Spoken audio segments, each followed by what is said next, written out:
Bonjour à toutes et à tous. Mais qui est vraiment obsédé par le prix? Allez, un petit spoiler, c'est pas le client. On accuse toujours les clients. On dit qu'ils chipotent, qu'ils négocient, qu'ils veulent le moins cher. Mais soyons honnêtes 2 minutes. Qui parle du prix souvent en premier? Qui revient toujours au prix? Qui stresse sur le prix avant même d'avoir présenté la valeur? Le client? Non, le vendeur. Le client, il n'est pas obsédé par le prix. Il est obsédé par la clarté. Il veut comprendre ce qu'il achète. Il veut comprendre ce que ça change. Il veut comprendre pourquoi ça vaut ce que ça vaut. Et s'il insiste sur le prix, c'est parce que tu n'as pas rendu la valeur incontournable. Pas parce qu'il est radin. Donc l'obsession du prix, elle naît de l'insécurité du vendeur, souvent. Mais quand tu doutes de ton offre, tu pars le prix.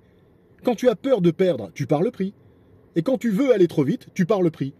Et devine ce que le client ressent. Ton stress, ton anxiété, ton manque d'assurance.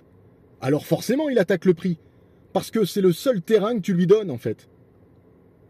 Alors qu'un client rassuré ne parle pas spécialement de prix, en tout cas pas en premier.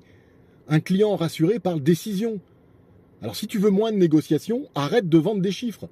Vends une transformation, vends une sécurité, vends une certitude.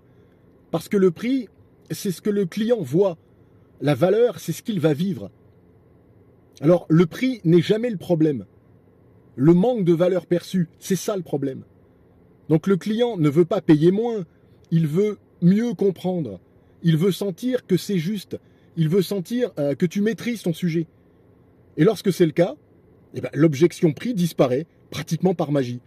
Alors retiens ça, le client n'est pas obsédé par le prix. Il reflète souvent l'obsession du vendeur. Allez, à très bientôt, bonne journée, partage un maximum, abonne-toi. Au revoir.